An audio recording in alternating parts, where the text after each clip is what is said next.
Kanaka'ole, everyone, and welcome to another lovely Sunday here on Rabbit Holes. Hey, Sarah, how's it going over there in Birdland? Oh, tweeting away over here. Tweet. Sorry, guys. No. I'm surrounded by a flock of geese, apparently. I don't know. Them's the breaks. That's the, I don't know if Act of God coverage works on a podcast when it comes to, like, invaded by birds or, Oh, it sounds like they're leaving. Maybe. Just, I don't know. Sweet. We'll see if we can get them in post. We'll get them in post. We'll see what we can do. Nah, we'll leave them. They're raw elements of the island. They're sample of the... That's Hawaiian living right there. Exactly. Yeah. Well, Sarah, who do we have with us today? So we got Angela Kirschbaum from Maui Aloha Wellness. Hi, Angela. Aloha. So Angela's actually my friend and my life coach. So thought it'd be fun to have her on today. Dig it. Mm-hmm. I did peep some of your Instagram, checked out your web pages and stuff. Looks pretty cool. So tell us a little bit about yourself for the friends at home. Aloha, my name's Angela. I have been on the wonderful island of Maui for 16 years. And been life coaching Sarah and other wonderful human beings on island and nationwide. Moved here as an East Coaster, so I'm a little loud. We love loud. You have been warned. But yeah, live up country, have a daughter, and just living that entrepreneur life, making things happen. Dig it. All right, well, we'll learn some more about you and from you along the way as you help us pick apart the sanity and insanity of life. Up next, announcements. Hey, folks, if you've got anything for your nonprofits and community organizations on Maui or abroad on the mainland, your civic clubs, your huis, your halaus, you like to talk story and tell the world what's going on and what you need kukua for, let us know. We'll put it on air. And political candidates, I'm looking for you. We got a bone to pick. There's a lot of stuff coming up. And some of you may actually want to get up here and defend yourselves because, we got a lot of interesting, like, Senate and House bills that we're trying to pass right now because we got some corruption issues in most of our local and state politics. Like, it's a problem. It's a noticeable problem. So maybe some of those new candidates coming out, they can address those problems and maybe promise not to make more problems like that, Every time I say problem, take a drink, kids. Oh, no, wait, don't. It's 10 a.m. Don't do it. Don't. I'm in another time and space. Okay, so, guys, you know what? The weight of the world, everything that's going on, let's just peel it back a second and worry about the most important things. And by important things, I mean the food that goes in our stomachs. And by important food, I mean not important food. And by not important food, I mean drive-through food. Hey, there's a Sonic. Why are we putting a Sonic in Kahului? What? A Sonic? I didn't even know Sonic still existed. I kind of agree to an extent, but spending half my life in California, it's one of those things like Jimmy John's. You're like, is it gone? Who cares? Like, why is there another Chick-fil-A? Just, no, thank you. But I think I'm surrounded by a couple people that wouldn't even care, like, if like, the Sonic never even appeared. But, I don't know. The public response is kind of odd to me because it's, I don't know, in a land where, like, even the junk food is top shelf, why do we want these, like, mid-shelf, like, is it inflation that brings something like this to become a delectable item? Like, we got McDonald's, and even then we assimilated McDonald's. So I think the only thing that I'd be okay with on the Sonic is if they assimilated it. But then that's Kewpies. So then, like, why do I, so it's like, I don't, I hope it makes for at least interesting business. I don't know. It's Sonic, so it might feel like a Jack in the Box. I'm like, we already got a Jack in the Box. Do we need a Sonic too? Or is it replacing the Jack in the Box? No, it's not replacing the Jack in the Box. I don't think it is. Yeah. We got a Raising Cane coming too, there's like 4 new drive-thrus coming through, or what is it, fast food restaurants coming. Safeway's got, I think it's Taco Bell, Raising Cane, Yeah. Chick-fil-A, and then Sonic. I mean, come on. What's going on, Kyle Louie? Well, but how many people can afford to start like an actual like restaurant business right now in this economy? That's true. So leave it to the mega Only franchise Quick Eats monopoly and of Cheap Eats, I America. guess, right now. Exactly. Yeah, because like half of those labels that we just mentioned are owned by the same super conglomerate. So, yeah. So, with that being said, I'm sorry that there's another slice of acreage going to waste on the island. But in positive news, has anybody heard about who's on the new quarters? I did see. It's pretty amazing. It's so awesome. Yeah, it's pretty cool. So for those of you who don't know out there, Kumu Edith Kanaka'ole is going to be featured on the quarter. They're starting to do this whole series of like exceptionally awesome women of history, and she really sits up there.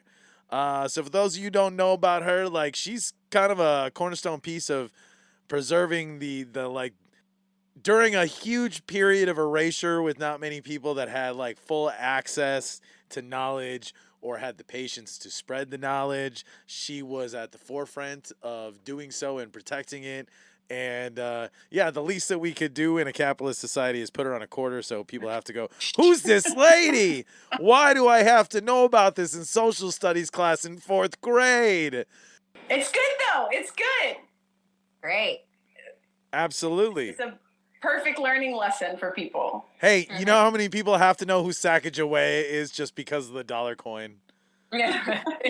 Like, I mean, that confused me as a kid when I was like a pool boy at the country clubs, because like back in the era of like dollar bills and change, like you could put a 20 in some of these damn machines and they'd be like clack clack clack clack Sacagawea coins, and be like, is this even currency? And then like all the other rich kids are like, oh, daddy, I had to carry this change now. And it's like, gold is change to you? God, what a travesty. So, yeah, she made a really big impact. It's cool that we at least made a quarter. They got some other cool people coming on those quarters, like Maya Angelou and Sally Ride, female astronaut, you know. Very cool. I don't know. I think as far as like, since I've got ladies on the dais, I mean, are quarters enough? Are there things that like we could be better focusing on with this triumph, or is this a nice little button gesture. on history? But I don't think it's ever enough, right? All right. So, important things coming out right now in the Senate and the House. We got quite a few anti-cronyism bills. I know Sarah's not too well. She's still learning. Bless her heart. But Angela, you're I have heard great stories and fables of your disdain for modern politics and that you have an opinion. Well, are creating bills really going to work? I mean, come on.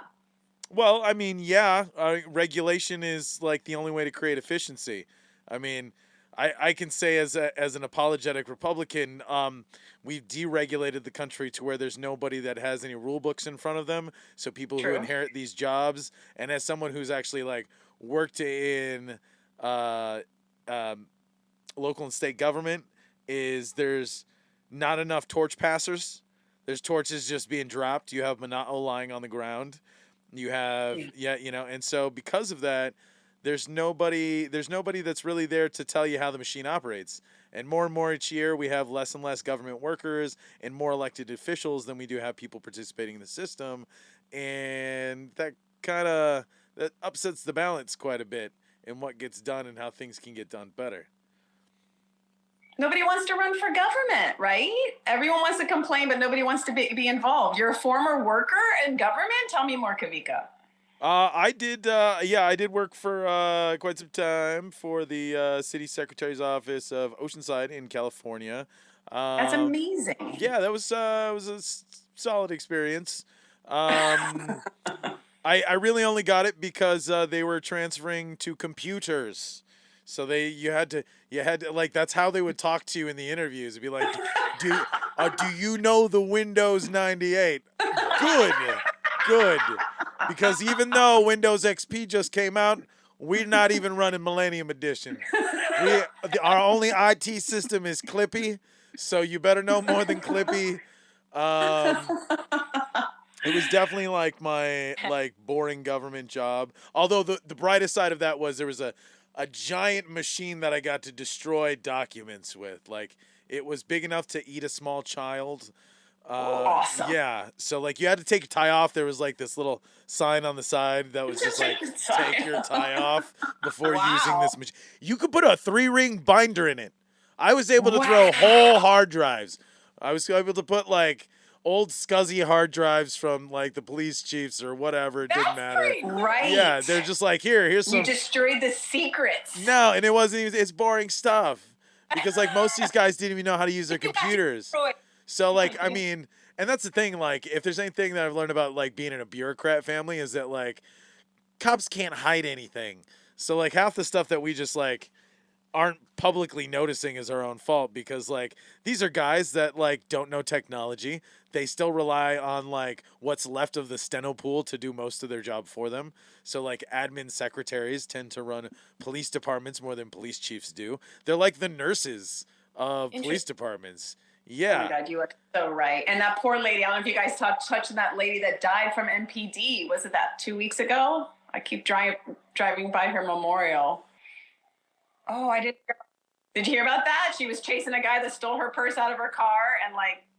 Oh, yes, yeah. On Oahu, right? No, here. Right there by King K.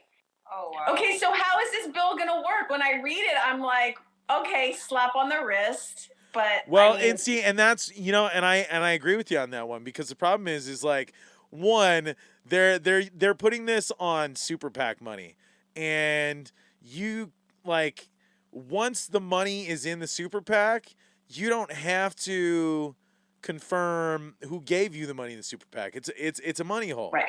So it's disgusting. That shouldn't even exist. So the thing is like, an outside donor, like say if like the Koch brothers wanted to like really ride again, like, all right, you may be dead, brother, but let's go invest your $8 billion into dark tax money on your behalf in your legacy.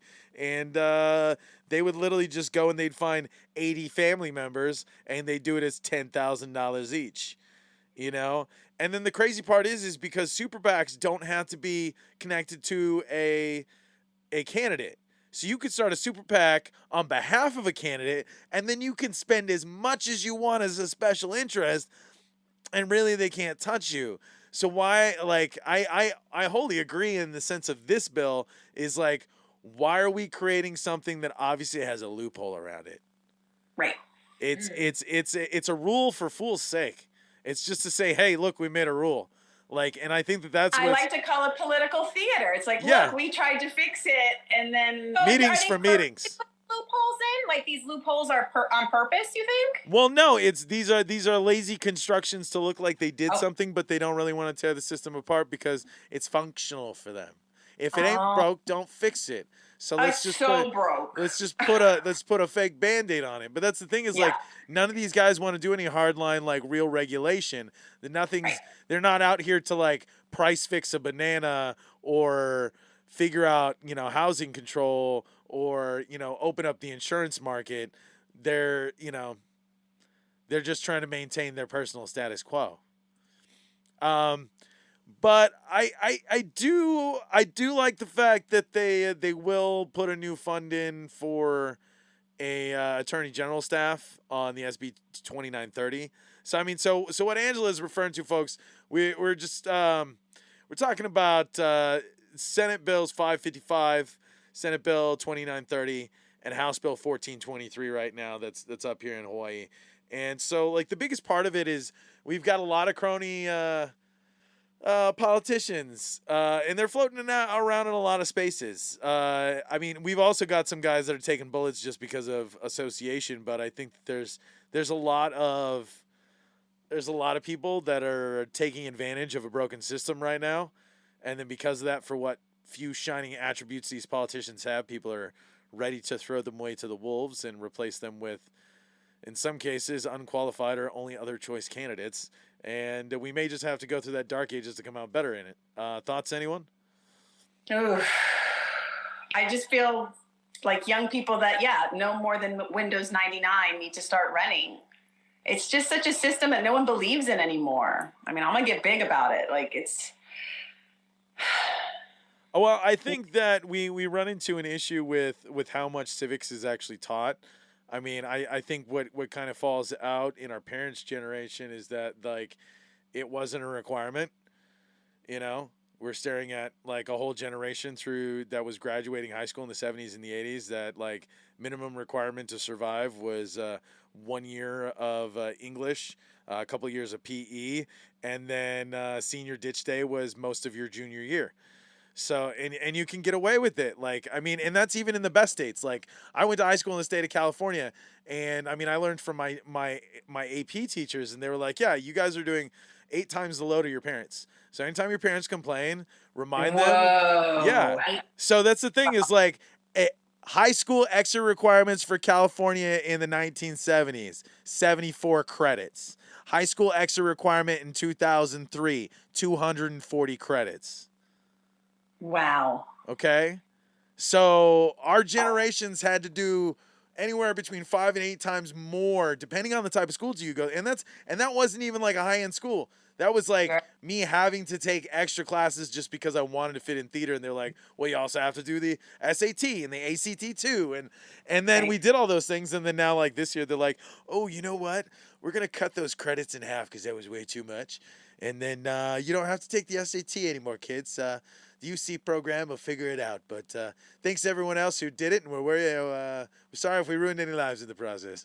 You know? So it's just... Well, they took away the SATs during COVID and then they brought it back, right? And they're taking it away again. Yeah. Damn, I should have went to... Yeah.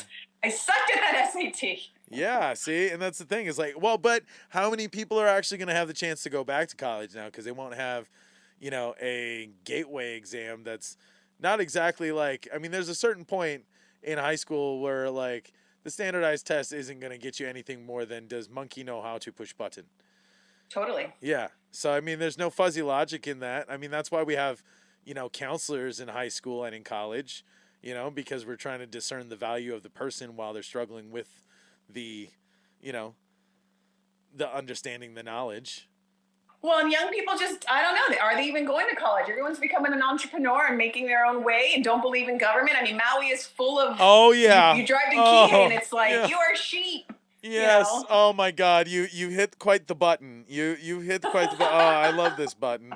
This is so yes. No. Oh, well, see, it comes in 2 phases. So Hawaii sits in a bit of a whirlwind point, okay? So I liken most of living in Hawaii and coming back to it, you know, as far as like it's Midwest living. We're 10 years in the past. Pearl Jam albums are still relevant. Why? Oh my God, you know? did not bring up Pearl Jam. But that's it. But I mean, come on. How many Pearl Jam is? Have you seen the Howley slaves on the weed farms? Yeah, they know who Pearl Jam is. So.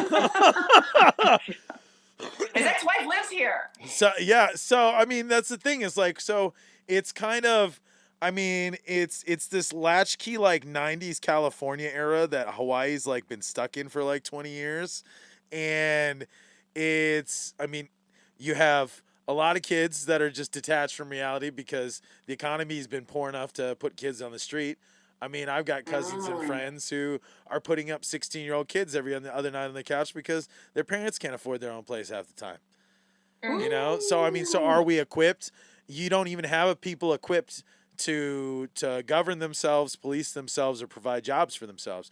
This is why colonials tend to do really well when they move to Hawaii because they come with outside equity. So, you know, anybody who's managed to make their way to Hawaii without, you know, from the outside, not as someone who's lived in it or having to be born in it or pushed out of it. I mean, that's a huge difference in available resources. Mm-hmm.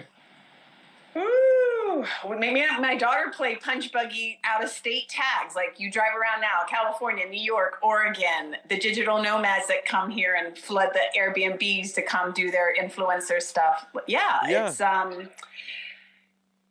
It's unbelievable. Well, I think that what comes with that is like now we have a whole subculture that's trying to catch up with it. So you have this like digital honey boy generation that's trying to hop in. You have the occasional, it's how do the female creators of Hawaii try to attach this? But then I think they just get lost in the impractical things, and they don't latch on to any of the practical items that they could be learning from these or turning these into real jobs instead of being a guru of a guru of a guru, because half of these guys are just selling a YouTube class of a YouTube class of a YouTube class. I mean, how many ads a day are out there that people get enticed by in these parts for Bitcoin scams? Like, give me $1,000 and we'll give you $10,000 in Bitcoin in 6 hours. I swear right now, just $1,000. And then they turn around, they give you 10,000 Bitcoin, and then they go, but we need $25,000, and then you give it because you think that it's gonna happen, and then you're out $20,000, bro. Don't do that. So how does the government regulate it when it's not even truly the people that live here?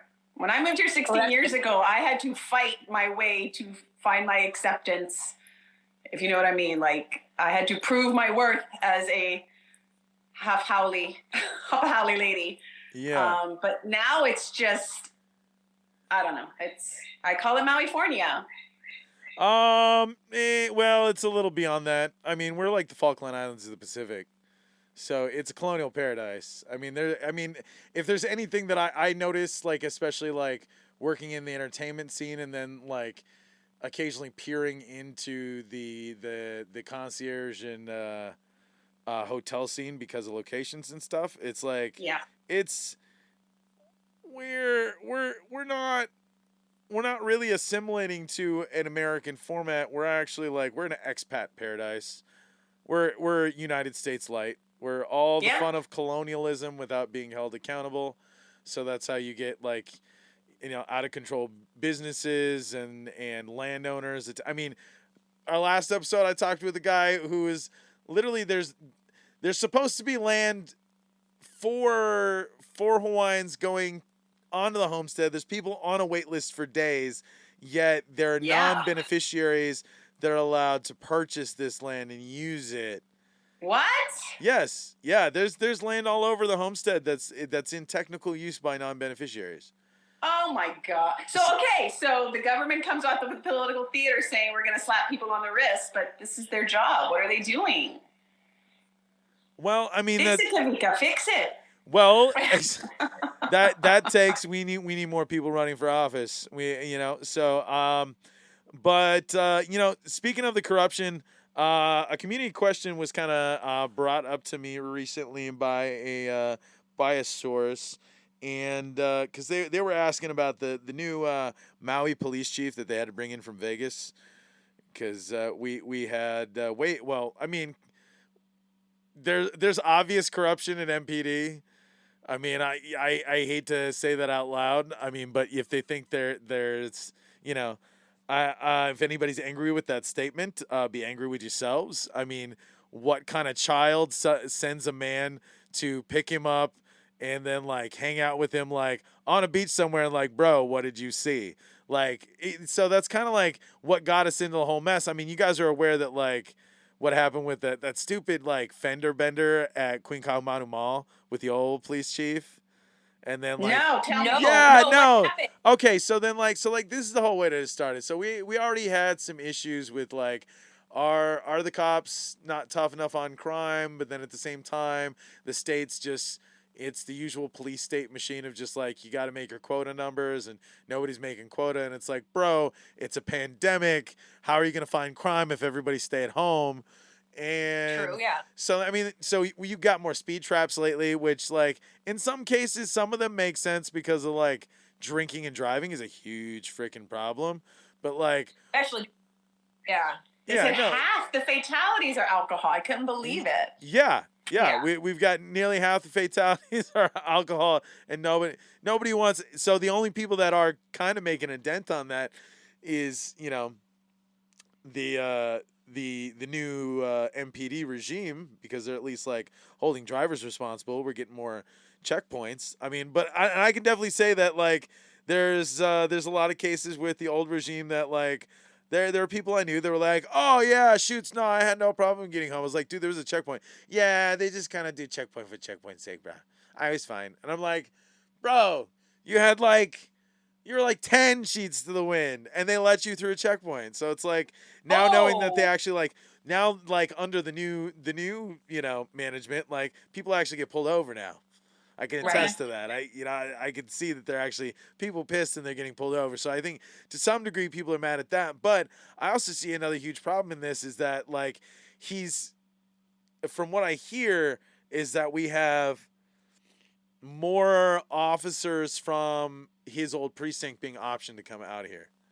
Oh. Ninth Island, baby. So well, yeah, but then like to what degree is that like are we bringing Hawaiians back from Vegas that are looking for jobs, or is he just bringing back other crony cops and we're gonna have a whole new level of corruption because it's just gonna be now we're just gonna have colonial Pinkertons at that point. So and where are they gonna live? in the new Airbnb that's being made in Napili. Yeah, and I'm sure that sooner or later they'll be our advertising overlords, just like these guys. In a word from our sponsors, Free sponsorship. And we'll be back right after this. Moving forward.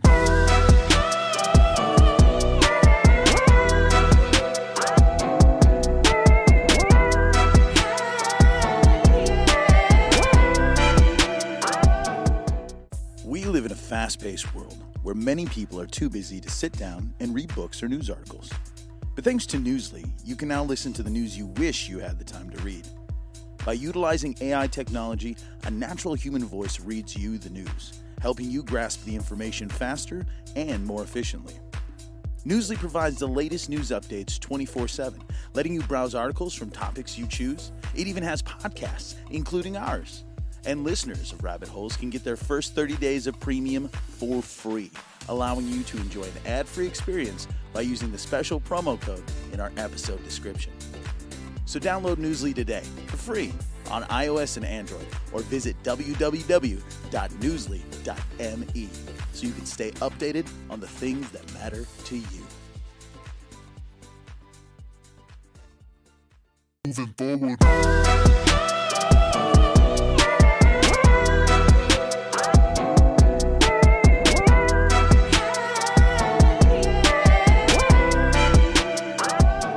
All right, we're back. Sarah, Angela, we're back. We're back for more. Hey, what are we back for?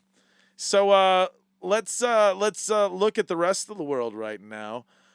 So I was speaking about good regulation earlier. So things that we can do with regulation that could change the world for the better. There was discussion on the mainland today about the House passing a bill to regulate insulin at $35 a treatment. Finally. Yeah, see, that's about like that's about where we should all be in America. Yeah. How European of us. Yeah, no, yeah, I mean, how late to the game of us. But we actually like there's enough support from the Democrats, but there's like no Republicans out there. So if any Republicans are secretly listening, which you're probably not, but hey, chance them. Bro, what you gonna do about it? Because like, I mean, we're kind of like at the precipice of medical change in society. Like, and I think that if we can get towards socialized medicine, at least, that could bring up enough slack to where like more businesses. Go ahead. Why wouldn't Republicans want insulin to be $35? Because a lot of them own the pharmaceutical companies, which is a funny thing, which is a really funny thing, because the same over-elected asshats that tell you don't trust the vaccine, don't vaccinate, their mumsies and daddies own money in the vaccine and the vaccine distributor companies. Okay? When you think about this, all right, so as far as like richest people in America, there's only like 35 families. Okay? And then after that, there's 234 millionaires in America. Like full-time, full liquid millionaires, like not like 100,000aires that can pretend in front of poor people and get away with it. Wait, how many? Did you say millionaires or billionaires? Millionaires. Yeah, and I feel like, isn't it everyone a millionaire these days? almost. That's what they tell but me no, on Facebook. Well, and that's the thing is like who's a real liquid millionaire and who's a functional millionaire, you know? Okay. And that's the thing is like, but even that's a lie. So the craziest part is like how many people say how much they make versus like how much they think they make versus what their actual take home is. I mean, your average American's take home in the working class, which is nearly 40% of America right now, is taking home less than $60,000 a year. And of nearly half of those people, they're not even taking anywhere between $25,000 and $35,000 a year. When the national average is supposed to be $450,000 a year. Oh my God. So your average person and that's what people don't get when I get angry about like $15 an hour is people don't understand that you're still paying people a tenth of what's required by the economy for what we think is middle class, pay your bills, go to college, fall in love, make babies, get down at night. And it doesn't happen anymore because business owners don't feel that they're obligated to do it. You know, they see all these large corporations that treat everybody like crap. They see all these other terrible movie sets that treat people like crap. I mean, why else do you think everybody wants to be a guru now? Because at least if you can they're making $899 a seat on a virtual experience on how to change your life today. And that's what, you know, and then the crazy part is how much low hanging fruit is out there that buys into that. Okay. So, like, case in point, people want to be told what to do. There's a lot of people that. Oh yes. People want to situation. Why do and you? If there's hope, you know. That's why Loki's my favorite Marvel character. He points it out like it is. People love subjugation. They can't think on their own. It's a terrible thing to think, but like to a certain degree, you're withheld to the standards of the rest of the hive mind. So you care more about what other people think of you than what you think about yourself. Yeah. Ooh. Yeah. Well, public school gets you ready for that, right? Worker bee, tell me what to do, what next. Well, but that doesn't even do that anymore. That really just tells you how to show up and clock in. It doesn't even tell you how to engage anymore because, I mean, they're diploma mills. I mean, unless you end up sending your kids to like a technical high school, you're not, I mean, or you could send them to one of those weird German brain camps where they check your humors, you know? Like, I was always, I don't know anything about, like, the Waldorf schools in Hawaii, but if there's anything that I know. My kid went there. What you need to know? So here's something I needed to know about the Hawaii version of the Waldorf school, because at the German ones, okay, they don't give you a regular grade. They judge you based on your humors. So, like, you can get a report card that says you're sanguine. What? Yes. You know what? The Waldorf school here is full blown and entrenched in a Hawaiian culture. It's very impressive. Well, that's good. They're not reading, but you know. What? You don't learn to read in Finland and Germany. You don't learn to read until you're about 8 or 9, and so they follow that same philosophy here. So it really relies to keep them young and keep them. And I had to pull my kid out of there because I'm like, no. Yeah, no, that's blind indoctrination to the parents. That's a very pre-World War Germany aspect of. It is. Yes, yeah, that's a. Ooh. Yeah. I was like, wait. Yeah. And I smell cult vibes. Yeah. Well, no. So, like, you should totally look into that they do give off cult vibes because their home base, their HQ versions of the Waldorf schools are very much like being in Scientology. At times, the Waldorf school is compared to being like Scientology in Germany. Yeah. So that's why, like, I was always confused when, like, I knew some people who were just like, yeah, we send our kids to Waldorf. And I'm like, what's it like having Stepford children? You know, because, like, you leave the child as a blank slate until they're 10, which is total, like, the German soldier routine. Like, you want to create a detached little human being that's moldable. You want them to be mashed potatoes like the Winter Soldier until they're 25. And that's how you do it. Because if you make it to where, like, mommy and daddy have to give you everything short of, like, still breastfeeding you at the age of 10, then you're dependent. You're 100% dependent. you know. So it's like having a rodent for a pet. You know, like chinchillas, you're supposed to just put them on your shoulder, and then they sit up there and they're so scared they won't jump down, and that's how they imprint. You literally you have to imprint your children like chinchillas through fear. And I think on some degree that appeals to Hawaiian mothers because they love instilling fear. I should know. I have one. We both have Latin mothers, so we know too. Yeah, we know. yeah. We know. La chancla. That was the best analogy. So insulin. Yeah, lost that topic a long time ago. But you know what? Moving on to other things is Biden is buffing the space budget, but not for like NASA stuff, but for like Space Force stuff. But like, is this still cool? I mean, I know we talked on our pilot episode about moving to space, but like in the sense of like, you know, is this a necessary move? Sarah, we'll start with you. I don't know. I don't know if it's a necessary move. I would think it is, right?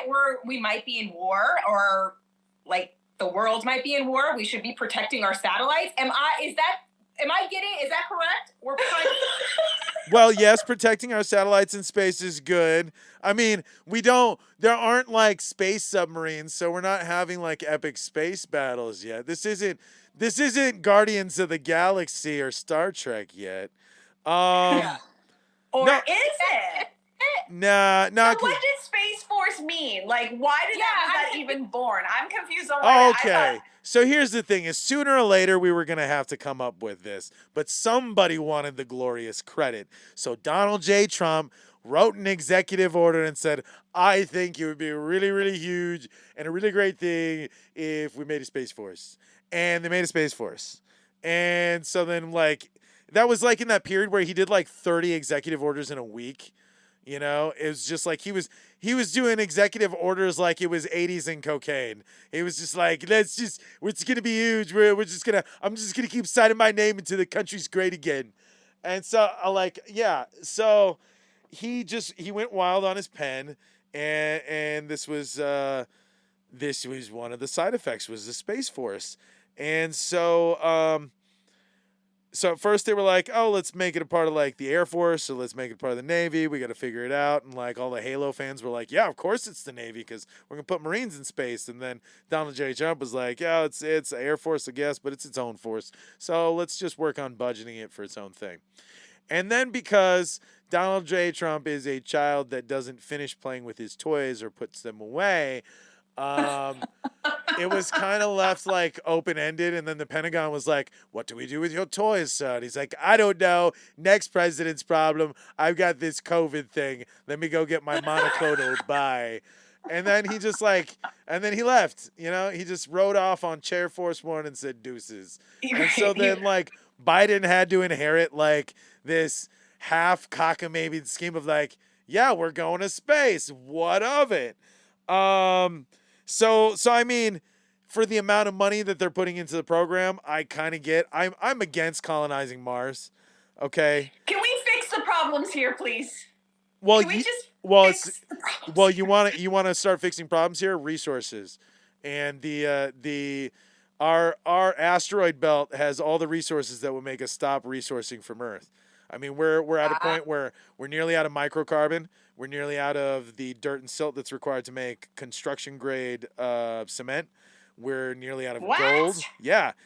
We're nearly out of construction sand. That's the weirdest thing. You want to know how real climate change and overusing freaking resources is? Forget about how bad the rainforest is. Forget about how bad the air is. We can't, in approximately 20 to 50 years, we will not be able to use construction grade cement anymore because we will not have the sand required to make it, because the sand required to make it is shoreline sand that is actually sand that has to rub against other sand over thousands of years and cut it into jagged little shapes that make it want to interlock like puzzle pieces. Okay, that's your geology lesson, kids. And so when you grab like loamy sand, like that's just your thick and overwatered like upcountry sand, that's actually those molecules are round. They're spheres. They rub and they bounce off of each other. You can't combine that in cement to make cement. That's why, like, when you try to like make mud hut stuff out of that stuff, it'll melt in the rain.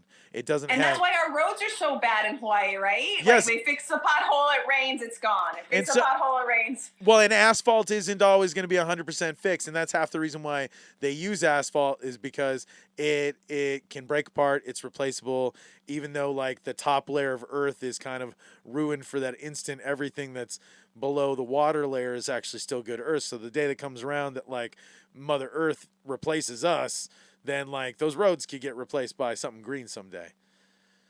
So you're telling me everything that we need is on Mars? Well, no, it's not on Mars. It's actually in the asteroid belt. It's in the asteroid belt. Like, no, do other countries have this asteroid belt? Okay, I'm learning so much from you, Kawika. Well, so here's the thing: is like China's already growing food on the dark side of the moon, so they know how to. We're behind. Yeah, the Chinese have been doing that for like 8 years. So like they have zero G -40-degree hothouses on the dark side of the moon. They figured it out. Wow. So when the day after tomorrow ending happens, China knows how to grow stuff in an Arctic tundra. So done. Without light. Without natural UVA light. Amazing. So yeah, and so imagine how much better the world would be scientifically if we could put aside our bullshit and get along with China. China could stop oppressing its people, but they could probably yeah. Yeah, we'll just put a bit in that, and we'll get back to that after we solve all the other world's problems. But no, but so like, what is the attraction to Mars, Kavika's brain? Like, but here's the thing is like, well, it's because everybody thinks about where else can we put more people, and realistically, okay, so let's think about. Well, there's actually a lot of people that have signed up over the past 20 years to go to Mars. There have been programs all over the world that have been inviting people for the last 2 decades. Do you think you're capable to go to Mars? There's a lot of startups that want to go. And in some cases, some of them are just trying to be able to prepare astronauts for the day that it becomes a commercial level thing to where like hundreds of people could try to go to space. But realistically, we have to figure out how to harness space to a better degree. We have to going to Mars immediately is not going to work anyways, because like you spend more than 8 months in space and your bones. That's what I thought. Yeah. When they have those twin guys, the twin guy was like... Do you know how long it takes to get to Mars? It takes 11 months. It takes 11 to 13 months to get to Mars, depending on how fast you're going. So you're already 3 months. So it's 3 months past your prime. So then you have to. So you would not only have to have a landing team that's capable of doing in-space PT, taking care of themselves, being able to fight the entropy of space, fight the atrophy of the human body, and then be able to land and establish a colony, and then have their like think about your bodies, women. Okay, so do you think you could gestate a human child on 3/4 of the Earth's gravity? Because now your baby might grow up a little thinner. It might grow up with bones out of place. It's going to be like the medieval ages all over again. I mean, yeah, there's going to be like at least one guy who's like freaking Spock level freaking intelligent on your landing party. But at the end of the day, it's going to be frontier medicine, because how many people are going to be on Mars with you? This is why we are allergic to things on this planet. There's nothing even. Exactly. Kids like Werner with autoimmune and allergies, and there's no way. So the only way to do it, Island. So the only way to do it is we'd have to establish how to live in space itself, how to live in the vacuum, how to live in orbit of Earth. Start there. Thanks. How to live on the moon. Okay, and I think to a degree, Space Force will help with that, because if American colonialism has taught anything, if we could put the Marines and a Subway and a GameStop in the Middle East, well, we can take capitalism anywhere. Damn. And that's how we do, right, kids? So is there going to be Space Force soldiers and all that stuff? I'm a military kid. I'm an Air Force lad. No. So we actually, interestingly enough, there are Space Force liaisons that are going to be in Hawaii, because they have to work with all the telescopes. Wow. Yeah, so think about that. Yeah, no, and so then that's going to be a weirder thing. So it's like, is the Space Force going to have anything to do with the TMT? You know? Is that going to cause an impact on that? You know, because they'll turn around and go like, oh, we need this for like, fate of the world. What if aliens come? And we're like, I don't know, you know? So, and then, you know, for all the crazy things that people are apt to believe, I mean, I think right now that Hawaii's in enough of like a more mashed potatoes phase to con into just about anything. And if somebody showed up and said, yeah, TMT's first mission will be to contact alien life, people would turn around and be like, okay, bro, chance 'em. Yeah. Like, I feel bad for saying that. I really do. But, like, I hear more and more that, like, people, like, believe Atlantis is real. You know? So, like... There's alien sightings over Kaʻolawe all the time. Oh, no. Yep, Maui. No. We won't go there. That's another podcast. No, yeah. That's for that Reese Darby podcast where he talked about aliens and true believers out there. Yeah. I have my own thoughts about those, but you know what? You know what I actually have a strong thought about right now, because like it's an interesting thing that's come up in conversation, because like I'm not personally a union guy, but I totally support good unions happening, is the Amazon workers in Staten Island. So like I don't know what borough you're from, but I hear you're from New York, Angela. I'm a military kid. Okay. So, but I lived in New York City. I would never live in Staten Island. All right. Yeah. No. Yeah, I get you. Pretty Yeah. raw. Yeah. That's the real New York. Yeah, that's Judge Dredd territory. It's in Brooklyn and Manhattan. Yeah.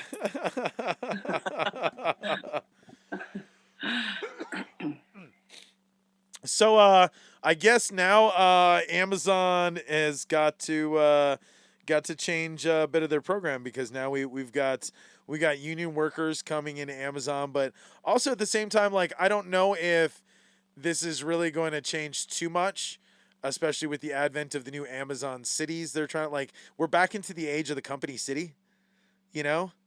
So this is a weird time for American history economically.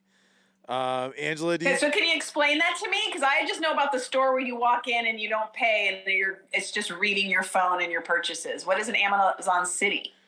So in the vein of the Industrial Revolution, when cities were essentially started by magnates and barons, because we didn't have people who understood what an elected official was. I mean, that's the thing to think about. Like, there's like the first 100 years of American history are just a no man's land of, you know, Cain and Abel, because people didn't know how politics worked. You just had a guy who was appointed a marshal or a sheriff or a judge just because he outlived everybody else. So he had tenure. I mean, that's how most of America's hiring has worked up until like the last 20 years, when all the boomers decided to get together and go, oh, we want a degree. And it's like, wait a minute.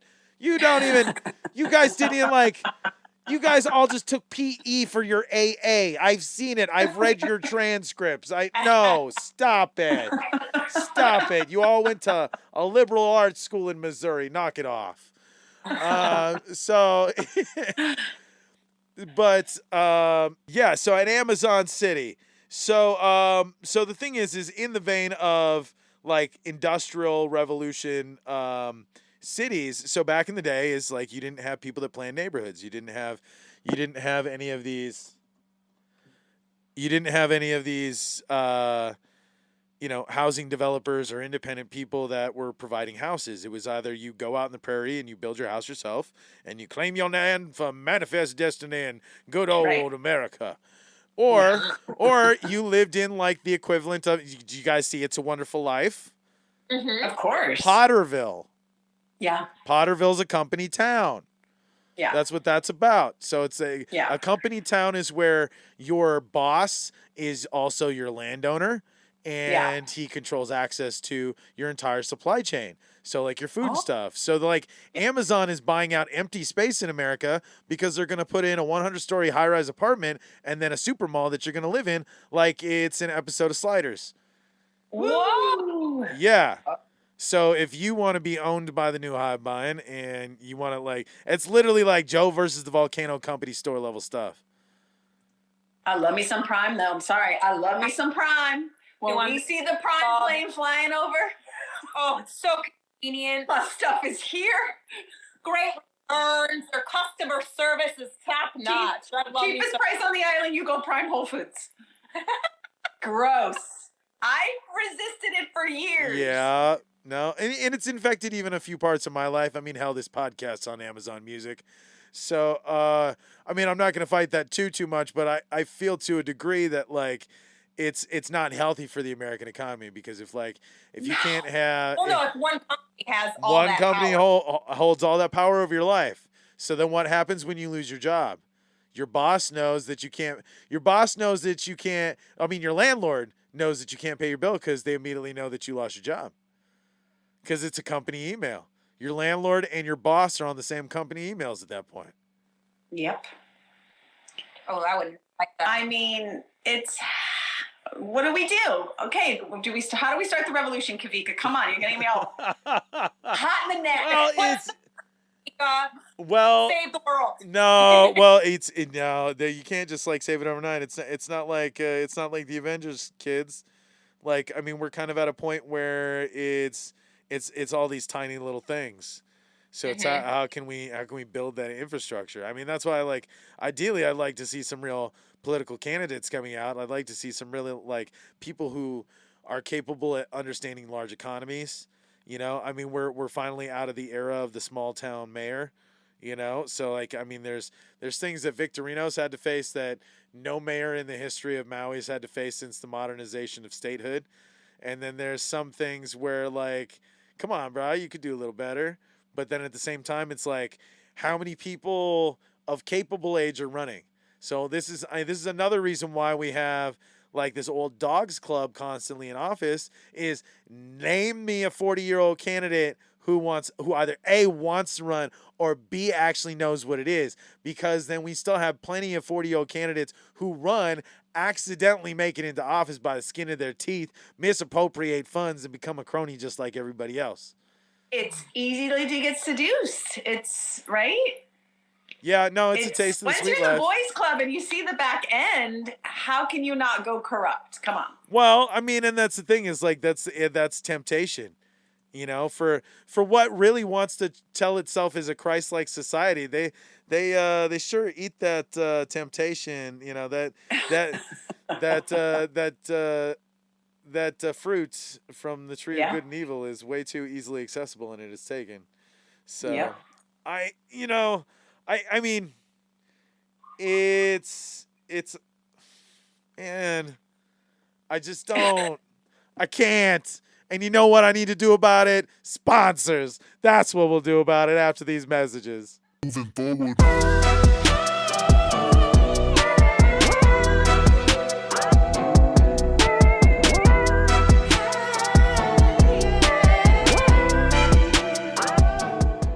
When you don't vote, what you're really doing is letting somebody else take power over your own life. You wouldn't give your grandmother the power to decide what clothes you wear to the club. You wouldn't give your crazy uncle the power to post a picture to your Instagram feed. So why would you give a stranger the power to make far more important decisions in your life? Voting is the only way to ensure that your concerns matter. Period. Moving forward.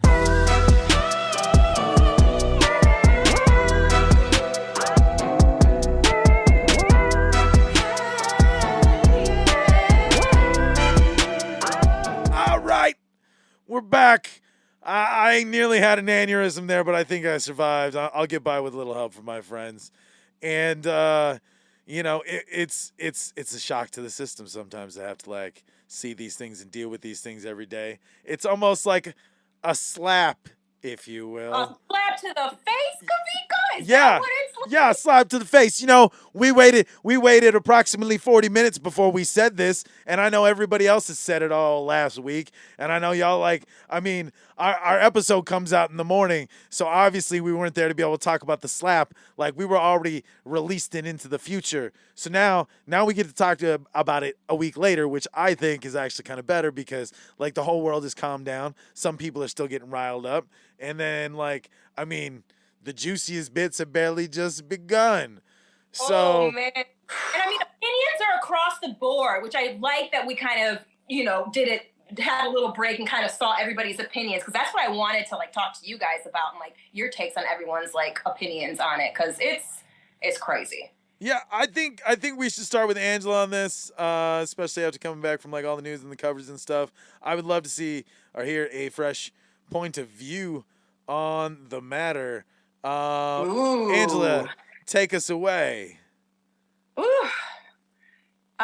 It definitely went through the ethers of the life coaching community and psychiatrists and therapists, and I read a lot. I felt a lot. I'm definitely team comedy. I'm not gonna lie. The joke definitely triggered him. In my research, my biggest takeaway was from this woman named Sonia Renee Taylor that he was offended, right? And we're in this new awareness, and he was aware that he was laughing, and obviously he got the side eye from his lady, and it was not okay, and he had to take action. So what's happening is a new awareness, but then there's old tools. So he went and he could have done anything. He could have stood up there and said, no, thank you. He had the power to do anything in grace. I mean, he came out with a book preaching like Tony Robbins' guru. I did not read his book. It was on my Audible list. No, it's not. It's manufactured. Like most of those things. I mean, those guys get ghostwriters. That's just them dipping into another label. Like when it comes to celebrities above the line that try to sell like lifestyle shit, it's usually some Dr. Oz guy that's ghostwriting behind them.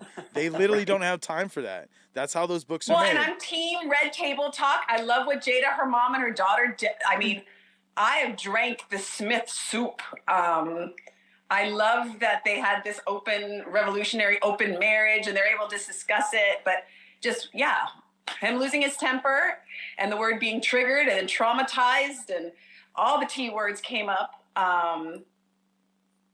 He destroyed, you guys are the Hollywood history people here. He destroyed his life. It's done. Well, nah, not entirely. He's a You don't think so? He's a Scientology kid. A person as an okay, so I researched that Scientology stuff, and it was Jada that pulled him into that. Yes. And they said that smack is a Scientology tool that higher ups use to keep their people in line. Well, and that's the thing is like, so anytime you go, well, here's something to think about. His kids, I really don't trust his son, because his son was like pretty much raised by the Sea Org. Like, so. Oh, and I have watched every episode of Leah. The Sea Org is an organization within Scientology that you pledge your soul to for 1 billion years, and they raise your children in it. So then the thing is your kids go off for like 80% of the year, like boarding school style, and they put little. You never see your parents, right? You They're don't not see your even parents. They're just coworkers. They give you a little Captain Steubing outfit, like you're on Love Boat. And then you play Little Sailor like L. Ron Hubbard did, and then you read all of his stupid books and all of his stupid friends' books, and then all the people that ghost write books under his name, and then maybe you sit on Weird Uncle David Miscavige's lap, and then if you get out of line, who's the king slapper? Yeah, and right? then if you get out of line, they send you to this place in Temecula, California. I know, it's around the corner. It's around the corner from where I grew up. I actually took back in like the Windows 98 Millennium days, they had a website and you could actually like take the exam of, hey, come in and get brainwashed. I mean, get your thetans checked. Yeah. And so it's weird. They have like these freaking like little mini studios out there that they'll like hold breakthrough sessions in, and it really like it's like if you think Nexium's bad, like, take a look at Scientology, because they'll put like 10 people in a room surrounding one person, and in like 6 days they'll break them. They'll starve them, they'll yell at them, they'll scream at them, like isolate them from their families, them, throw poop at them, the whole 9 yards. It's weird stuff. Yes, it's so crazy. I It's didn't know all this about nuts. science.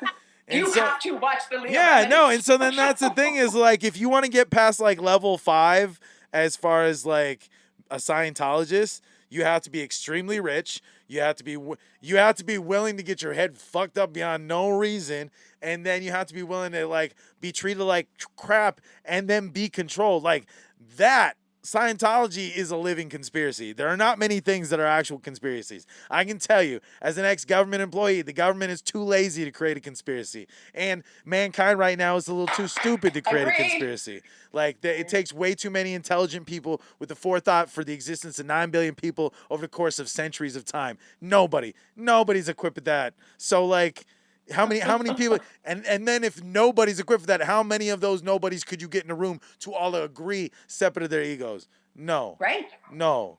So, but Scientology, that's a conspiracy. That's some weird people. I've been there. I was a model for a Scientology event. It was funny. No, you were not. Yeah, I'm serious. I was at the L. Ron Hubbard Future Writers of America Awards. No. They had a steampunk theme that year.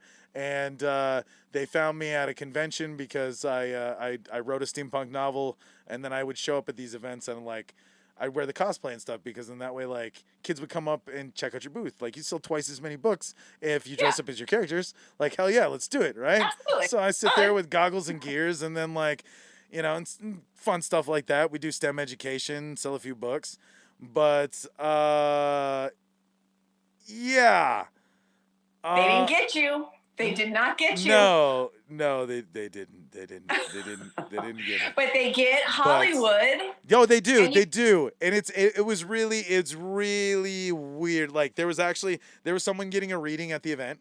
Cause like I was in a holding room and then we all got like dressed and we all got led to the stage. But then like down the hall you could actually like see a guy like holding the little thing, and then there's a person sitting across from on the table and they're just like checking their thetans and wondering how in tune with the universe they are. But you know what? Hey, like, I guess if you work real hard and your thetans are in check, you can make another Top Gun movie. So damn. But I mean, like, why are we over talking about this Will Smith, Chris Rock thing when there were like so many good awards that like got thrown away because of this? Overshadowed. Summer of Soul. Completely like there's so many things that I had to like really go and search for. Like, wait, who won this and who won this? Because it wasn't just in. Not to shamelessly promote because they ain't giving us any money, but you could always just go to IMDb. Because the day of any award ceremony that's in Hollywood, they'll give the whole front page dedicated space to the results. Do they? Yeah. Oh, so we gotta sit through that whole thing. We can go to IMDb. I was just. It's all right there. Well, even before the IMDb app, I used to just go on IMDb.com. But again, you're talking to like when that site came online, I was like 13 years old and I got an IMDb Pro account because I was just like, this is something crazy. I want a part of this. So, but yeah, no, you can. There's a lot of cool things that you can do on there. But yeah, there's the coolest part about the award ceremony nights in Hollywood is that it's going to be front page on IMDb, and they usually update it live. So it's like, why sit through all the crap? But realistically, if you want to watch most American award ceremonies and actually like see all the cool people and the fun, you got to watch the international feed because we cut so much out of it. Right. Yeah. Like there's an extra 5 minutes. I didn't know the international feed. That's completely different. There's an extra 5 minutes of the whole Will Smith debacle on the international cut. Right. They said the Japan feed. They loaded it up. Right. Oh yeah, Japan kept going. Britain kept going. I only knew it kept going because I had friends in Britain that were retweeting, and then so they were like putting pictures up in front of their screen, and I was like, it's already done over here. Well, all that like extra footage of like the pan out view of the room, and then like Denzel comes up and has his hand on his shoulders and is like, you need to calm the fuck down.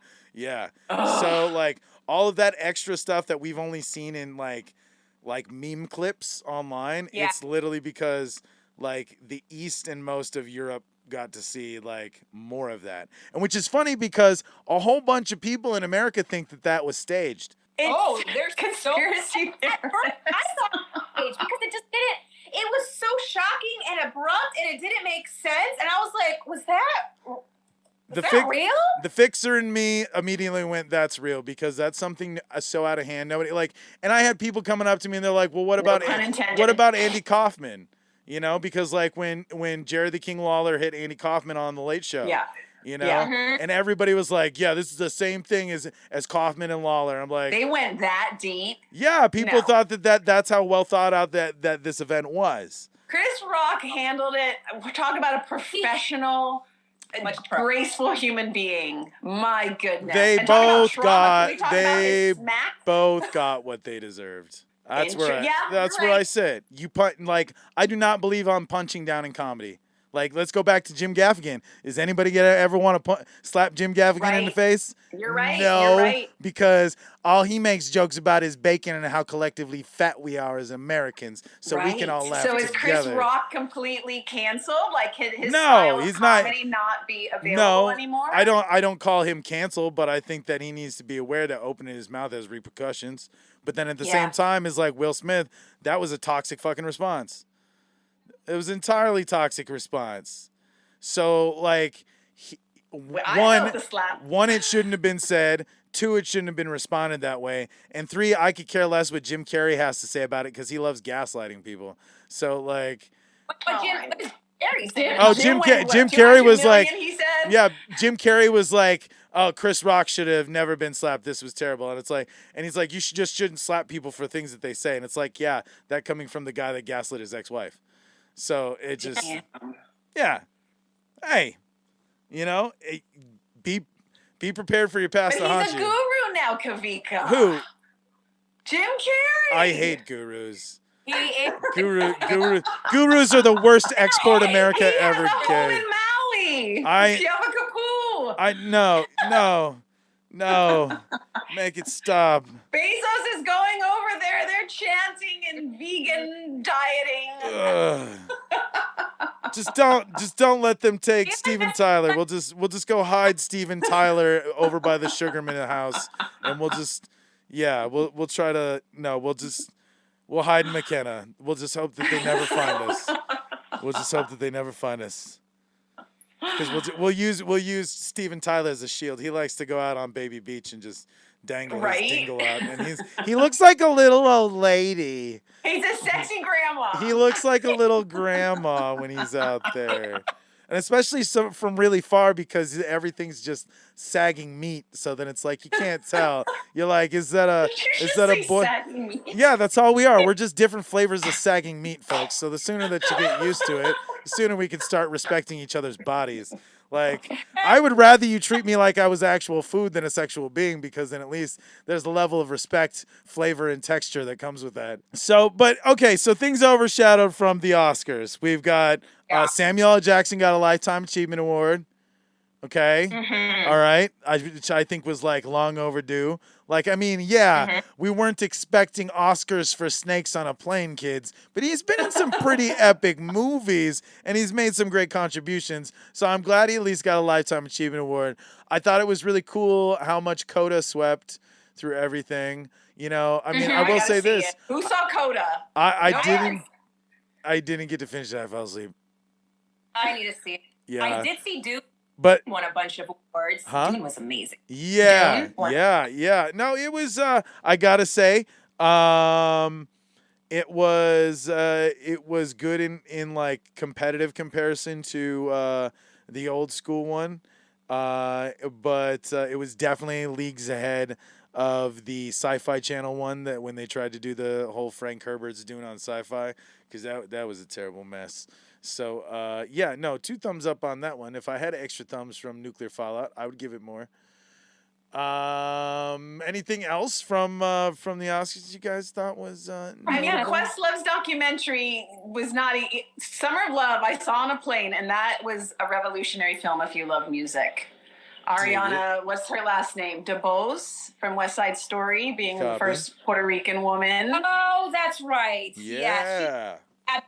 Performance. I am so glad. She definitely earned that award. She played that character beautifully. Yeah. So speaking of awards, well, I mean, this kind of goes with 2 things. So like, there's an award related to this. It was a terrible award, but now it's being taken away. But Hollywood is just finally come clean about the status of Mr. Bruce Willis. It has been talked about in scant circles. It was rumored on Deadline for a couple of years, but nobody knew what it was. Everybody just knew that there was something going on. So they announced earlier this week Bruce Willis has aphasia, which that means that like he has essentially like cognitive dysfunction in the way of like understanding words and seeing objects. So like, you know, simple things like if he looks at an orange, he might say the word apple, but like in his brain, he swears he's saying orange, you know, or Right. he may hear words And it's that usually you say. post-stroke, right? Yeah. Did you think he had a stroke? You know, Somebody from all too, I think. well, no, see that one's a rumor. So there's no. So here's the thing about it is he's had a concierge doctor for a long time. So a lot of his medical records are so personal that like there's no National Enquirer magazine that's going to get it. And right by him. So like I mean, I would have to suppose that like he probably knew about it for quite some time, especially since like when Deadline covered it, there was a notable level to it.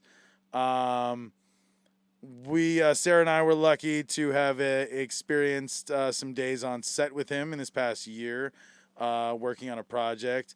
I will have to say from the outside, from, you know, having to set up tents for him to sit in and like making sure that he was fed and stuff, like he was there, but like they definitely like he looked like he was having some long days, but he you know, he was definitely a trooper. Like, and that's the thing is like when you look at it for like what it is and how he was trying to keep it all together for that entire time, it's no different than like these WWE wrestlers who are hiding like a broken knee for 10 years. Yeah. You know?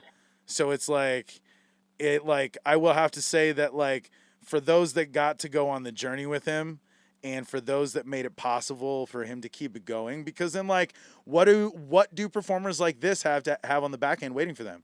He comes from a generation that like most of the unions robbed their pensions in their youth. You're kidding. So a lot of these older like SAG and like freaking stunt actors and action guys of yesteryear, they're living on money that they have to make today. And so then like if he has a condition like that, and that he, you know, how much does it cost to take care of that condition? How much does it cost for him to live his daily life? You know, and then how much of that daily life does he want to enjoy, which he's entitled to enjoy before like he essentially has to like, you know, like I'm kind of afraid of the day that like the National Enquirer is going to like try to get a picture of him and like leaving a clinic in a wheelchair and he just looks like, you know, no. So like I say to that, like we kind of need to raise our glasses to the man for having one good last ride this summer. Right. And we also need to like, and with that being said, like the Razzies, you know, the guys who make the awards for all the bad, terrible movies of the world, they were kind of making fun of him earlier last year, and they made a category for him exclusively. It was Bruce Willis's worst performance in a 2021 Bruce Willis movie. But none of those guys at the Razzies knew. Dumb now, don't they? Yeah, they do feel pretty dumb now, to the point to where they actually made a public statement. They're like, due to the announcement of aphasia, we're going to take away this category because we don't think it's in good taste. Good. Yeah. Absolutely not in good taste. Yeah. Oh my God. So like, I mean, knowing what was like percolating around Hollywood and who had to have known at those times and all the effort of like how to make him, I don't say it like he was like indigent. It's just seriously the fact that like there was a support system to make him the best he could be, you know? And I think we're gonna kind of be saying goodbye to a living great before he actually like departs because of like the condition that he's in, you know? So I could only hope that like, you know what? On a positive note, I wonder how many people are gonna like say they like the movie Hudson Hawk now. Because even Bruce would be like, yeah, that movie's terrible. But then like the rest of the world would be like, no, we have to make it up for him. Let's one last fantasy island, kids. Let's go make Hudson Hawk 2 and it'll be the best movie ever. Oh, to Bruce Willis. Yeah. He's had a very colorful career. He's interesting life. Yeah. I mean, did you get any aside time with him on set, Sarah? I saw him. I didn't really get to talk to him or anything. I did see him like help out a PA though. Oh, he was really good at that stuff. You know, I saw him. He was human. He helped my PAs quite a bit because I had quite a few PAs that were trying to get courtesies up on the hot and the windy days, and I had some kids setting up courtesies for Video Village, and he wasn't even supposed to be over there. He was just like, he wandered out of the way because he didn't want to be in the way of set being busy, and so he's like, I'm gonna just go sneak off in a corner. And I got PAs that are just like twisting sandbags onto stand-ups, and they feel like a hand on their back, and a guy goes like, hey, you need any help with that? And they're like, oh, Mr. Willis, That's awesome. and then like the directors and the producers are like, yes, whatever he wants to do, let him do it. And they're like, okay. And then he just like, he takes the sandbag, he holds it, and then he's holding the stand up so it doesn't fly away in the wind, and he just like, here you go. And that was it. Aww. And it just like, you know, so like he's still a gem. Such a gem on set, you know? I mean, so far be it from anybody that may have like, you know, noticed, you know, what was going on with them, but like still a class act to the damn end. And for that, like, I gotta say thank you for letting us go to Neverland one more time with you, sir. Yeah. So speaking of actors we can trash talk, Jared Leto. Okay? So no, I mean, are you guys Jared Leto fans at all? Have you I just watched House of Gucci, and I appreciated his performance. It's kind of the season of Leto again. It's like, you know, it's weird. The economy is 1988, but the movies are totally 2004. Like, I'm kind of waiting for Keanu Reeves to come out with another Johnny Mnemonic movie at this point. That'd be awesome. But no, so like, I mean, Morbius, the newest in the Marvel MCU, is kind of killing it in the box office preview numbers. They got like 81 mil, I think, or something like that. Or I don't know. Let me check that number. I could have swore I put it in the note. Here I am. No, I didn't. I didn't even put the number because I didn't really care, because like I like Morbius and I'm gonna go see it. Jared Leto be damned. But like, I think the last time I actually liked Leto in anything was Lord of War with Nicolas Cage, and that was probably the last time I liked Nicolas Cage in anything. Coincidence? You decide. Jared Leto was in a movie with Nicolas Cage? Yes, they played brothers. It was called Lord of War, and they played brothers who were American, who were first-generation immigrants to America that went their separate ways. One went back to a life of crime on the road, and the other one became a Department of Defense contractor who would later become a secret black market salesman to like the new foundational Silk Road, and it's semi-based on a true story. Cool. Yeah. Worth it? Thumbs up? If you want to watch Jared Leto snort a mountain of cocaine in the shape of Ukraine. Yeah.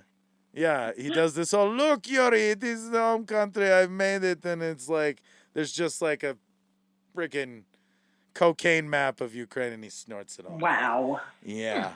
But I will have to say that for like the dialogue it created, like for what it says about like the illegal gun trade and kind of like the politics it brought to the scene.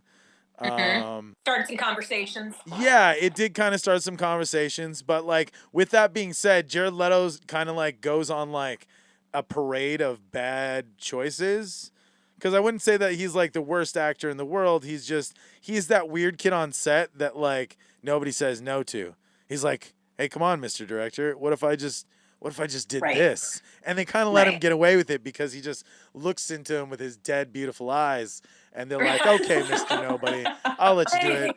So yeah, something makes me feel both alive and dead inside when I look into your heart. It's like a siren on the ocean. You make me feel like I'm in a Greek epic or something. He did not look pretty in House of Gucci. I could not believe that was him. No, yeah, he does not look pretty in that one. He doesn't look pretty in the WeWork movie. Like, I still haven't sat down and watched that one, but he did a pretty good job. Like, I've seen the previews as far as like matching that guy. Like, he kind of seemed like a very spot on like adaptation of the WeWork guy.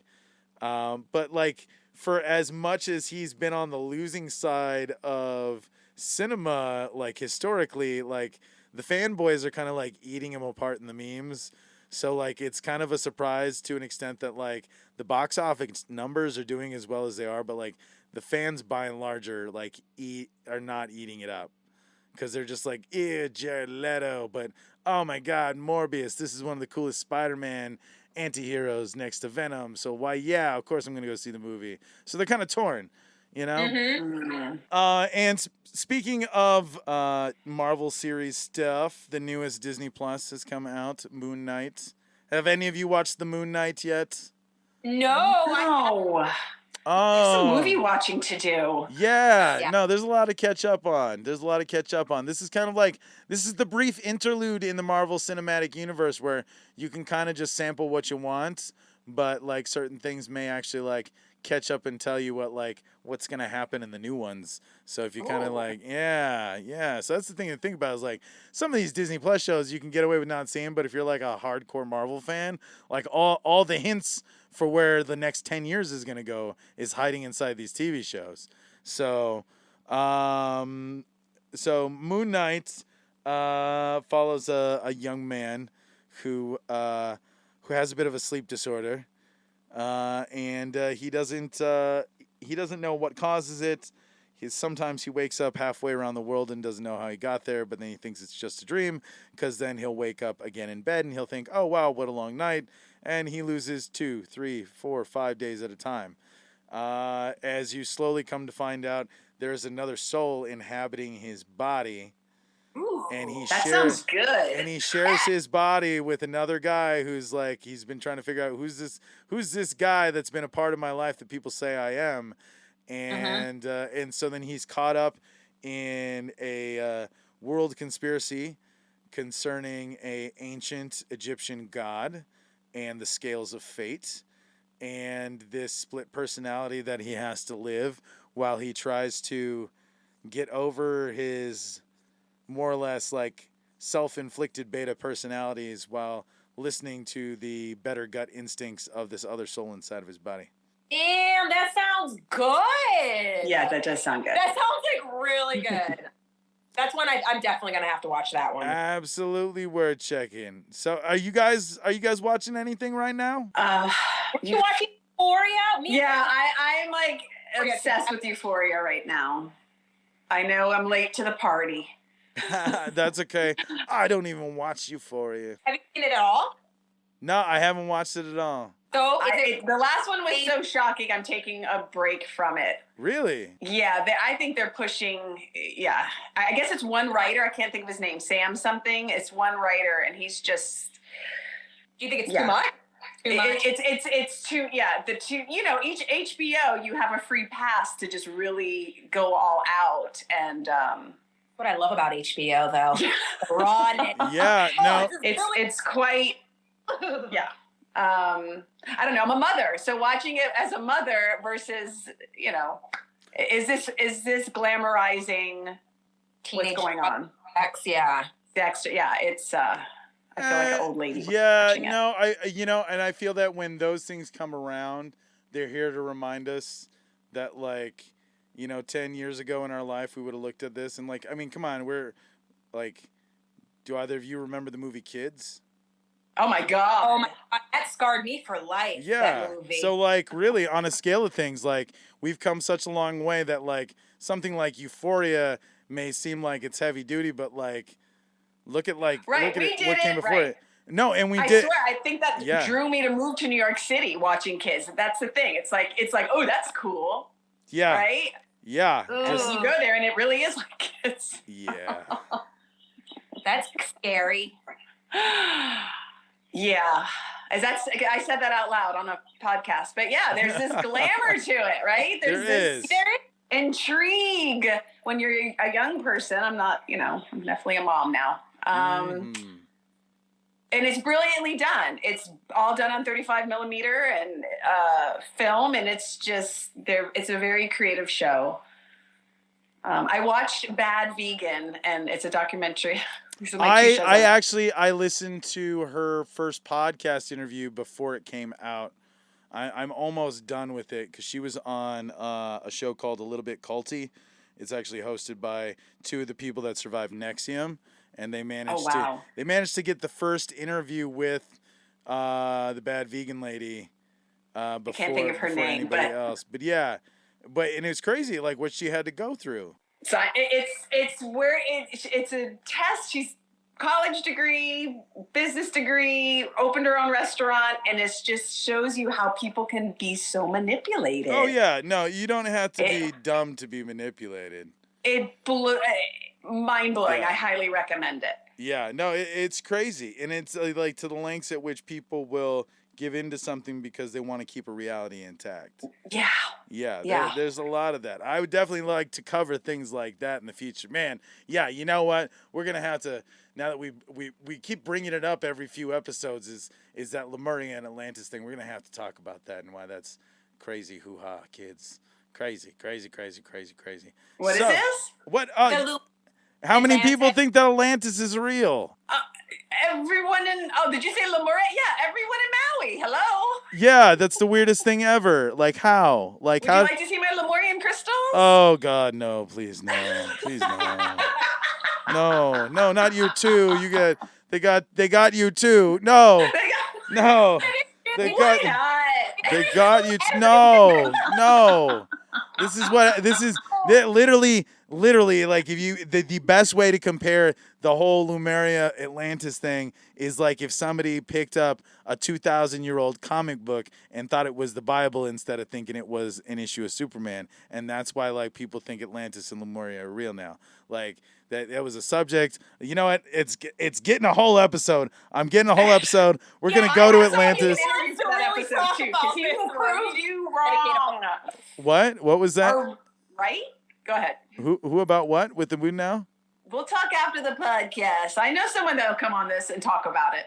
Talk about what? Did they read Timaeus? Lemuria and Hawaiian connection to Lemuria. Do you realize that's actually just a creation as a side effect of the dialogue of Plato, right? No. Yes. I don't know. All I know is he's a client. No.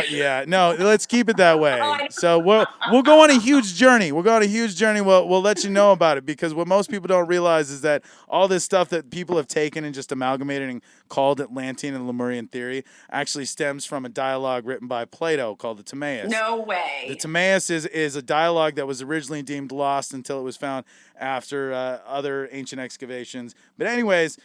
Plato's dialogue is actually a story in 3 acts, all right? And it essentially works on your intellect and the psychosocial nature of man. And Atlantis is actually a made-up society in this story. It's like an Atlas Shrugged, okay? So imagine if Plato wrote like... You have this Ayn Randian society or whatever. But anyways, so this is like the proto-Atlas Shrugged. And Plato wrote this story about Atlantis. And Atlantis it represents all of the common competitive cities to Rome at the time. So it's like how Metropolis in Superman is supposed to be New York and Gotham in... Right. In Batman is supposed to be Chicago. So Plato tells the story of Atlantis as a parable to warn people of like their lack of higher function when mass hysteria takes over in the collapse of a society. And it's all told from the story of a carpenter. And so I need to learn more. Yeah. So all I know is many people move to Maui because they know Lemuria's here and there's crystals there's here. No such and thing that's as apparently my craft. So then the weird part about that, and we'll cover it. Like I really definitely want to cover some more. So then the weird thing about Lemuria and the whole Land of Mu connection. So there was a Spanish fleet captain who. Between misunderstanding Plato's Lost Dialogue because it was translated from Greek Latin to Spaniard colonial, so that's like 3 jumps from English to Spanglish there, and then without any help, he just pretended to figure it out. That when they made it to abandoned Mayan temples, they took down all the runic elements of the Mayan temples. And they just kind of figured out their own alphabet. And then when they landed in the Pacific, in the greater Pacific area of Hawaii and Tahiti and everything, they just thought ipso facto, ergo bean burrito, that's where they landed, and that would be Lemuria, or the land of Mu, as they called it. And they did not understand any of the Aboriginals, so they just made funny little jokes about the way that they talked. And incidentally, we were all just labeled as an extra territory, which this happened a lot historically. Smokes. This happened a lot historically because as Polynesians were being traded throughout the Pacific by colonials, you'd have some guys fly over to one island, pick up 20 slaves, move to another island, and not even realize that, like, they went to the wrong island than the first one that they found. And so you have people that get mixed matched around all the places and everything. And then so you have even people that don't even know where they come from because, like, there's a whole bunch of people that were, like, taken off of Rapa Nui, or as we know it, Easter Island. Okay? Right. And they weren't returned in the slave trade until 2 generations later. So all those people that inherited Rapa Nui didn't know what to do with it because as far as they were concerned, they were French Polynesian now. They were Tahitian by plantation birth. And they didn't know that they were from Rapa Nui or Motunui. Who are you, Kawika, knowing all this? I just read a lot. I need popcorn here. Yeah, man. So, I mean, so then that's the problem with Lemuria and Atlantis is these are sprung from legends that have blurred the lines in mythos, and people are now desperate. They're they are. They're unknowing of their own family history, their own cultural heritage. So then that's why it's hard for outsiders, for Malahinis or Hapas or non-Kanakas, when like they hear them talk about like Lemurian stuff, they're like, oh, well, I can't tell them no because like even for as crazy as it sounds, like I'd be that one person who sounds like they're disrespecting Native American culture. And then it's like, well, at least we got one educated brother in the ranks that's going to tell you that's not real, kids. That's something that was like really what we're supposed to be learning from Atlantis is like the same follies we're fighting right now. So incidentally, part of that dialogue, actually a portion of Atlantis, or at least where the reference for Atlantis comes from, this is in nearly the same area as Pompeii. The destruction of Pompeii and Mount Vesuvius. So there's actually parts of Atlantis that mirror parts of Pompeii in its fall and how they tell the story of like, you know, all the things affected with like their climate and their region and what happened for like the 300 dark days after the volcano and all that stuff. And all these things that cause like political like stress and economic stress. And so really like the story that's supposed to be gained from learning about Atlantis is it's more like a Andy Berkowitz article for the New York Culture column. You're talking about a, you know, an imaginary society that's built to serve as a meta recognition of what's going on right now. It's a Coen Brothers film. It's a Hail Caesar. Wow. That's the way that's what it was meant to be. So I would love to cover that. We'll probably have to touch that in a couple weeks because hopefully we'll don't have a Lemurian crystal. No, please don't take those. Please, never mind. No, just regular ones. Just regular. Okay, you know, yeah. You, I'll allow it. No, it's your First Amendment right. It's totally your First Amendment right. I just wish some people wouldn't use their First Amendment right to do stupid things.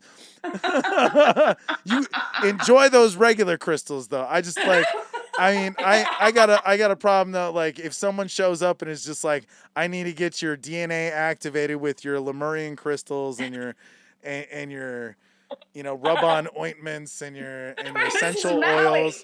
Yeah, I know. This was the hardest part about my grandfather moving us off island for most of my life is that like I didn't get sold all the snake oil, so which like thank God. Oh my God, right. Like I know how to recognize a con when I see one, kids. Right. You know? So like that's why it's like, I mean, it's a pleasure having you here, Angela. There's not a lot of people who actually have real certificates or spend time. You know what? Since you spend enough time jacking job with us and talking about ridiculous things, why don't you tell us a little bit about yourself and all the awesome stuff that you do before you leave us today? Yeah. All right.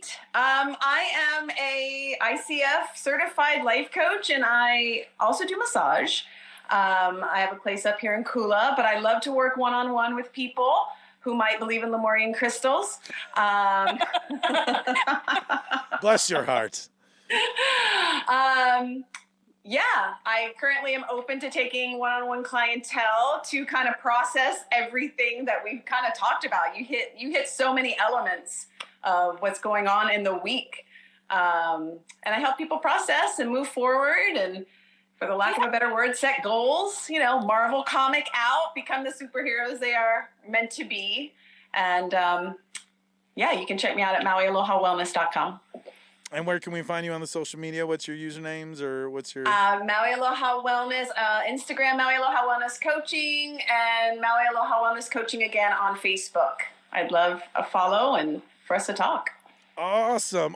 And so, like, as far as like life coaching goes, like, is this like excluding like weird ass only in movies things, like, could like people ask you for help? Like, is this a wide variety of like life coaching? Are we just like out for the general, like, I'm going to be the best like employee in life that I can be type of thing? Or is this like, can we have some odd goals here? Are there people, do you have any clients that are like, we're all conforming, we're all worried, we're all either lost, like you said, with the family of origin, missing, not knowing our ancestral roots, trying to fit into the society that doesn't feel right.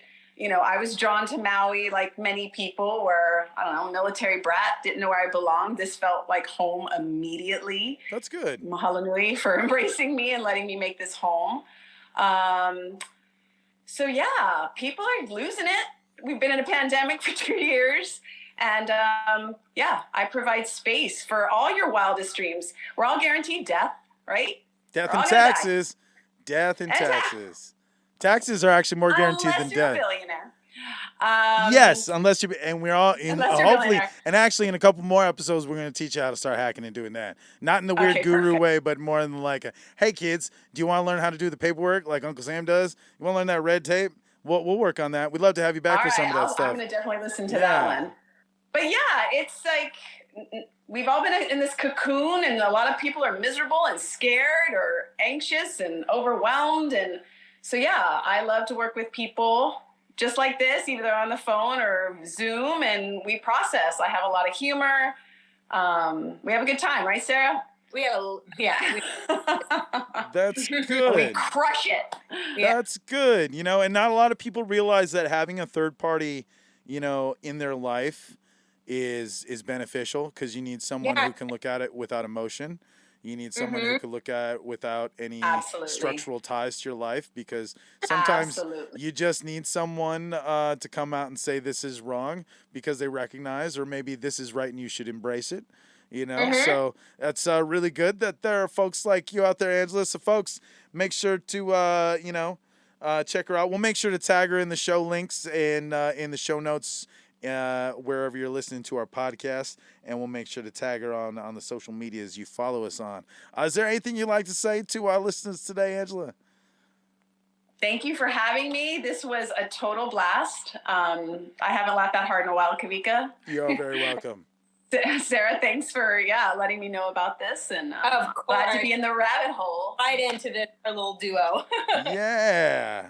All right, Sarah, you got anything to say to the kids playing home game? Oh, no. Just thanks again, guys, for tuning in, and we've got a really great show next Sunday for you. So make sure you tune in next week as well. Absolutely. We got a great show next Sunday. I just got that form out to all the Kanaka pages on the mainland, and we should have some talk story segments coming up soon. Couldn't get one in earlier enough. Maybe we'll find one. Maybe there'll be an edit later, and I'll be like, yay, we've got something in there. But April Fools, maybe. I don't know. We'll find out tomorrow when April Fool's Day is over. And then, for those of you kids that don't know about like recording on Fridays and then releasing on Sundays and only having to know the news up to Friday because that's how the game's played. But anyways, we're going to have some interesting talk story guests. I was recently contacted by one, Leah Maldonado, who is actually one of the lost children of Kalaupapa. From the Molokai colony of lepers, and she's actually one of the last remaining children survived from that generation that knows that she was given up for adoption, Hanai, and how that affected her life, how she found out, and also the crazy journey for the knowledge, because it is actually all the court documents surrounding the adoptions were sealed for 80 years. So most of these people will die before they know their actual Hawaiian roots on Molokai. So that's a crazy journey we're going to go down. I just ordered her book. I'm going to read it. I'll share it with Sarah. We'll make sure to point out where you can get it. I was only able to find it on Barnes & Noble, so we'll make sure to have that link when we have the episode. But Auntie's going to come on the show, and we're going to talk story about all those things. And we have so many amazing people. I was hit up by Marines, Air Force people abroad. We got musicians. We've got fishermen. The response is really great, folks. And so hopefully next week we will have some amazing talk story sessions. And we'll see you next Sunday. Aloha.